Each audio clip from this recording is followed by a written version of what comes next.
Hammaga assalomu alaykum. Bugungi qisqa darsimiz yuborma.uz bo'yicha integratsiyaga tegishli bo'lgan amallarni ko'rib chiqamiz. Integratsiyaga tegishli amallar degani nima degani? Integratsiyaga tegishli amallar bu shuni anglatadiki, deylik biz mana shu yoqqa integratsiyamizni hozir mana bu yoqda ko'rib turibsiz. O'tgan darsimizda qilgandik buni. Mana shu formaga tushgan lidlarimizni mana bu Telegram guruhga real vaqt rejimida tushadigan qilib sozlagandik, integratsiya tayyorlagandik. Endi tasavvur qiling, shuni vaqtinchalik pauza qilib turmoqchisiz. Reklamangiz o'chdi yoki qanaqadir, xullas shu guruhga lidlarni tushishini to'xtatib qo'ymoqchisiz, pauza qilib qo'ymoqchisiz. Buning uchun mana bu yerda pauza qilish amali bor. Integratsiyani to'xtatish bosib qo'ygan, ustiga bossangiz mana shu integratsiya pauza bo'ladi. Faqat bu yoqda qarang. Pauza qilishdan oldin shunchaki to'xtatishingiz mumkin. Bunaqa holatda shunchaki to'xtatishni tanlaydigan bo'lsangiz, siz uni qaytadan yoqmagunizcha bu to'xtagan holatda turaveradi. Yoki mana bu yerda har kunlik ishlab ketish yoki har kunlik to'xtash vaqtini belgilab qo'yishingiz mumkin. Mana misol uchun qarang, men shunaqa loyiha oldim. Bizda operatorlar faqat ertalabki soat 10 dan toki kechki soat 8 gacha ishlashadi. Shu bilan ish tugaydi.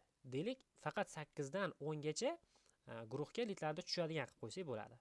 Uning uchun mana bu yerda o'rnatilmagan degan joyiga deylik 8 ni tanlayman. Ertalab 8 da ish boshlash, yo'q, uzr, bu yoqda to'xtatish vaqtini tanlashimiz kerak. Bu yoqda mana 8 da ish to'xtatishadi. 8 da to'xtaydi ishimiz. 8 da to'xtaydi.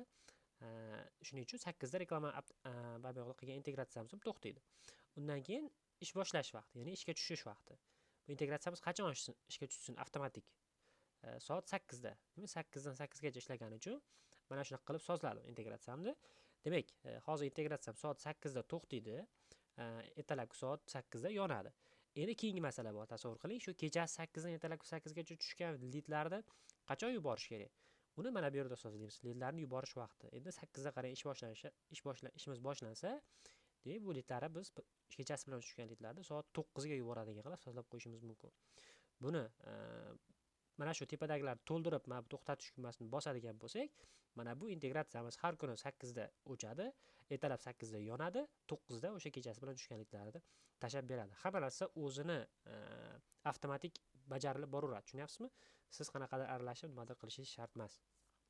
Demak, mana bu amalimiz bizga integratsiyamizni pauza qilib turish imkoniyatini berar ekan.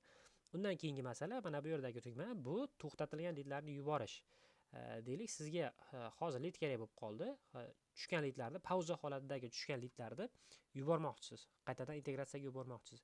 Yoki qanaqadir integratsiyada noto'g'ri, qanaqadir qaysidir maydonni noto'g'ri kiritib qo'ygansiz, endi o'shani to'g'riladingiz, tushgan lidlarni yubormoqchisiz o'shalarni. Buning uchun mana shu amaldan foydalanasiz. Ya'ni to'xtatib turilgan, tushmay qolgan lidlarni qaytadan yuborish funksiyasi hisoblanadi. Undan keyingisi mana bu yerda Facebook lidlar degan tugma bor.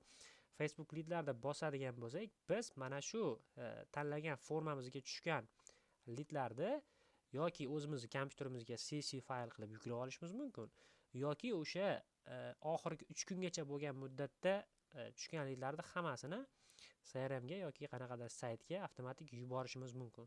Mana bu yerda e'tibor bering, qaysi sanadan boshlab qaysi sanagacha tushgan bo'lgan lidlarni o'sha kerakli joyga yuborish kerakligini sozlash o'rnatish chiqyapti.